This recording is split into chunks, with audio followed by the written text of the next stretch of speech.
Welcome back. You are listening to the home of forbidden romances. Prepare yourself, because tonight's story will leave you breathless.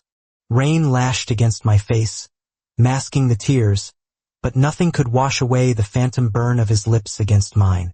I slammed my fist against the mahogany door, gasping for air, the taste of Cale's whiskey and desperation still haunting my tongue.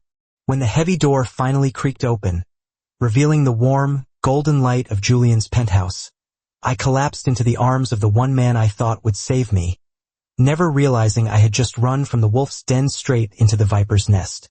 The foyer of Julian's apartment smelled of sandalwood and old money, a stark contrast to the scent of turpentine and damp concrete that permeated the flat I shared with Cale. I was shivering, soaked to the bone, my cheap canvas sneakers squeaking violently against Julian's pristine marble floors. "Ren?" Julian's voice was like velvet, smooth and instantly soothing. He didn't ask questions immediately. He simply caught me, his hands firm and warm through my drenched shirt. "My God! Look at you. You're freezing."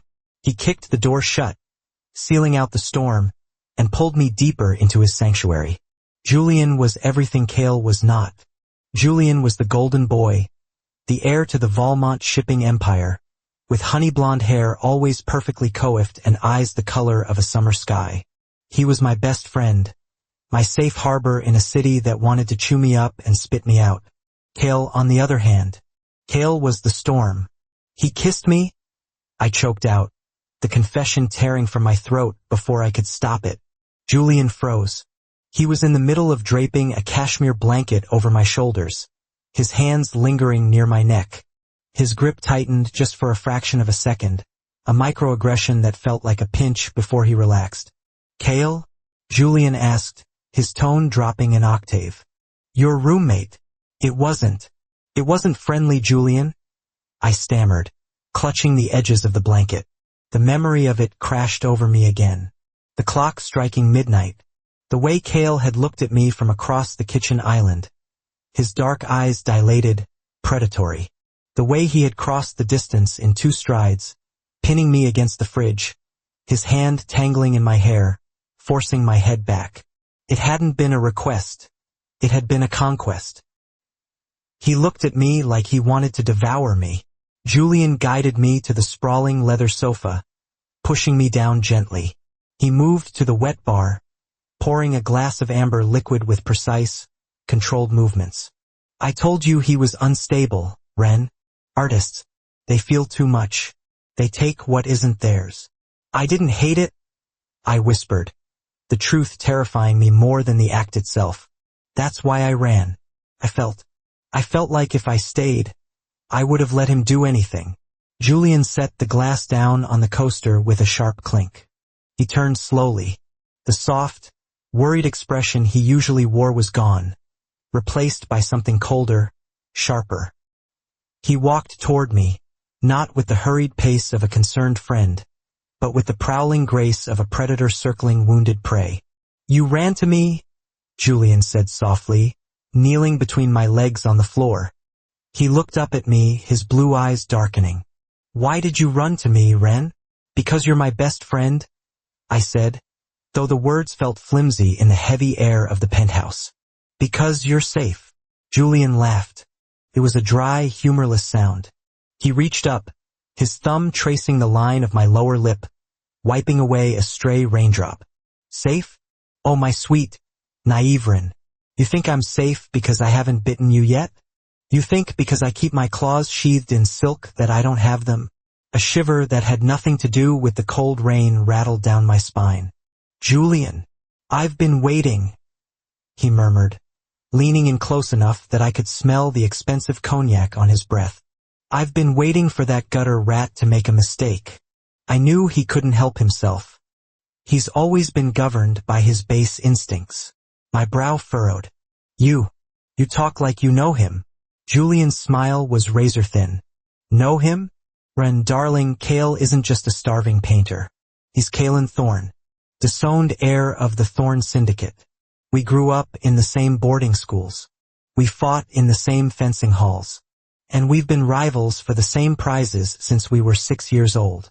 The world tilted on its axis. Kale, my brooding, silent roommate who wore thrift store flannels and ate instant ramen, was a corporate heir? A rival to the Valmonts? Why? I struggled to breathe. Why is he living in a dump with me? Because he wanted to hide, Julian sneered. And then he found you. And he decided he wanted to play house. But tonight he broke the rules. He touched what belongs to me. I don't belong to anyone, I snapped, a spark of defiance cutting through my shock. Julian's hand shot out, gripping my jaw. It wasn't painful, but it was firm, immovable. Don't you? Who paid for your mother's surgery anonymously? Ren? Who pulled strings to get you that internship? You think the world is kind? No. I smoothed the path for you. I built a cage so beautiful you didn't even know you were inside it. My heart hammered against my ribs like a trapped bird. This wasn't the Julian I knew. This was a stranger wearing my best friend's face. The betrayal stung worse than Kale's aggression. Kale had been honest in his desire, even if it was forceful. Julian had been manipulating my entire life from the shadows. Suddenly, a deafening crash echoed from the entrance. We both snapped our heads toward the foyer. The heavy mahogany door, locked and bolstered by a high-tech security system, shuddered violently. Another crash, the sound of metal buckling, and the lock gave way. The door swung open, hitting the wall with a thunderous boom. Kale stood in the doorway.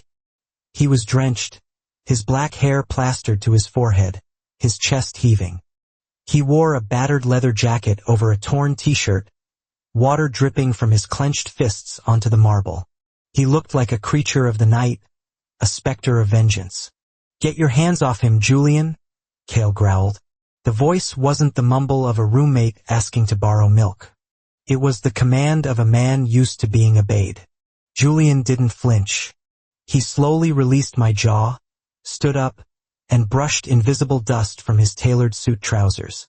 "Kalen, you look terrible. Still haven't learned to use a doorbell? Or did the Thorne family manners dissolve along with your trust fund?" I said. Kale stepped into the room, his boots leaving muddy tracks on the pristine floor. "Step away from him." "Ren came to me," Julian said, stepping in front of me, shielding me, or perhaps blocking my exit. "He ran from you. Does that not tell you everything you need to know? You scared him. You're a brute, Kalen. You always were.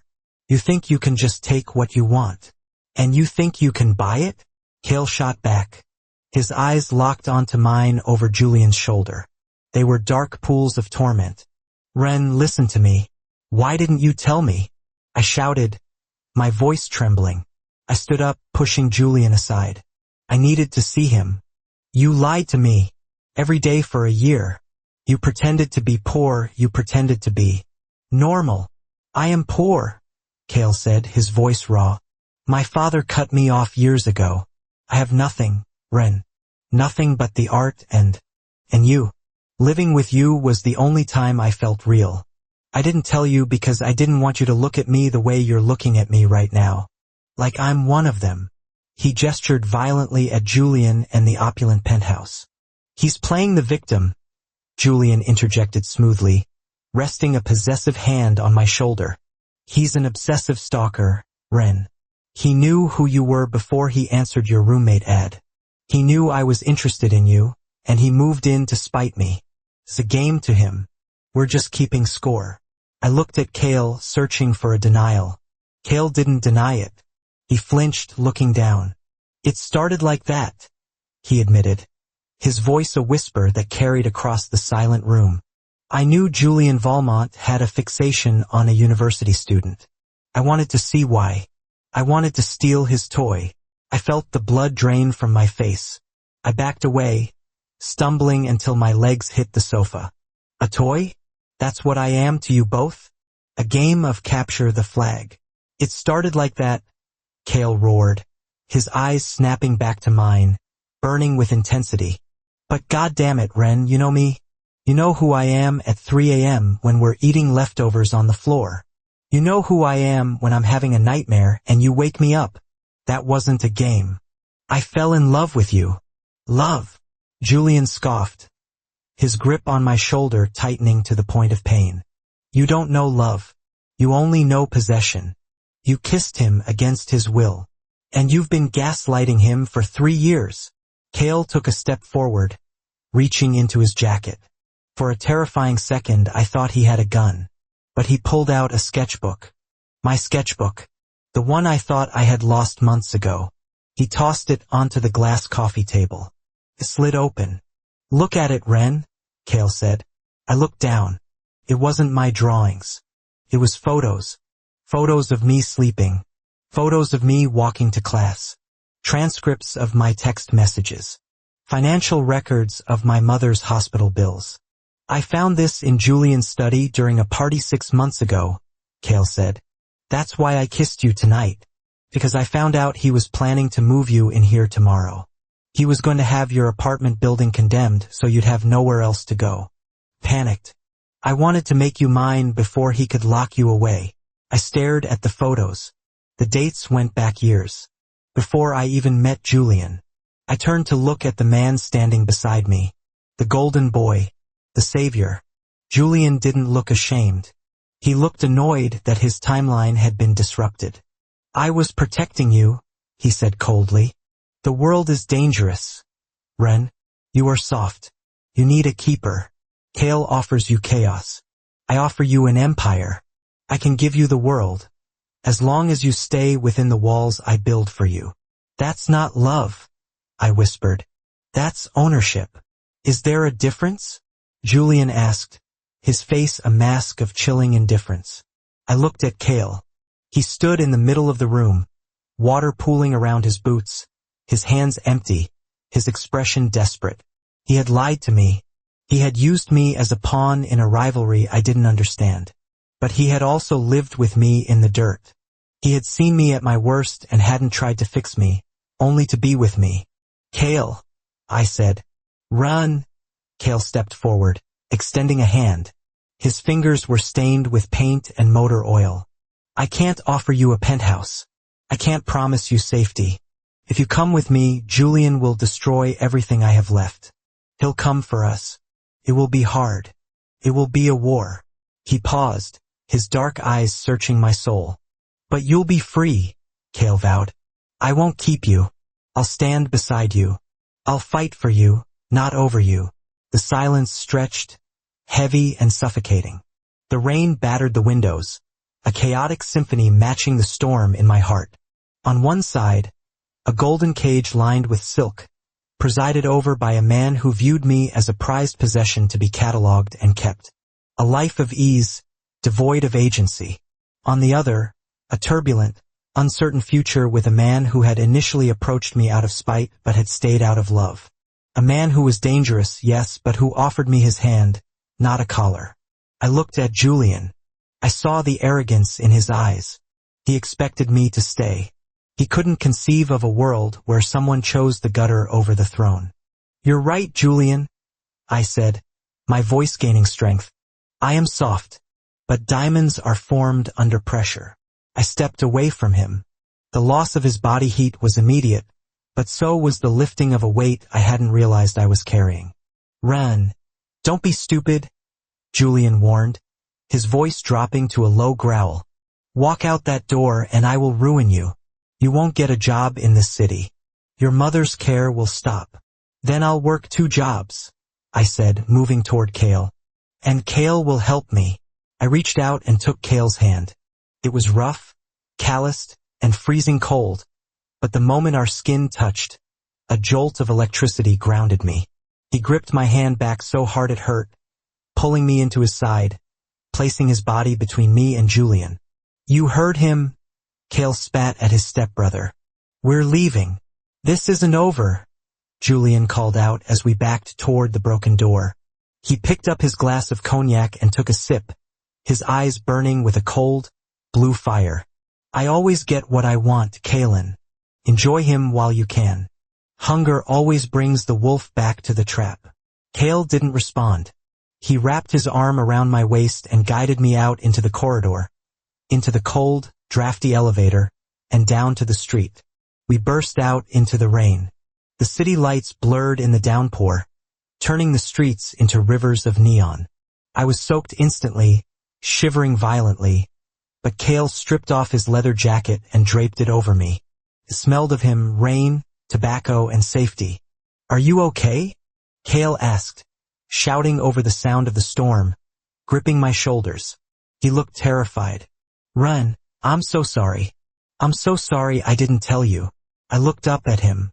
The water dripped from his eyelashes, framing eyes that held a universe of regret and adoration.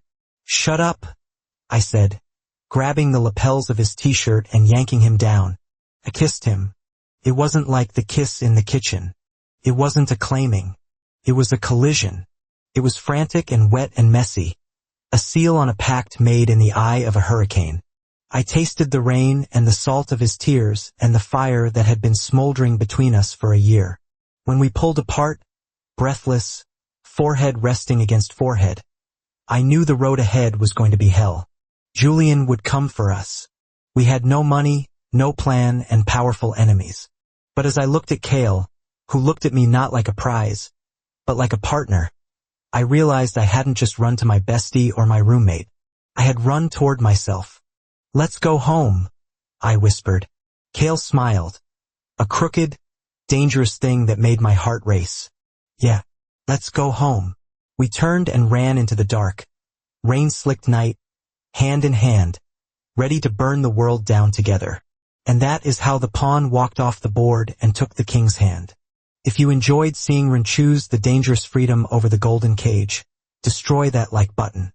And tell me in the comments, would you forgive a liar who offered you freedom, or stay with a protector who offered you a cage? I'll be reading your answers. Subscribe for the next chapter. Until then,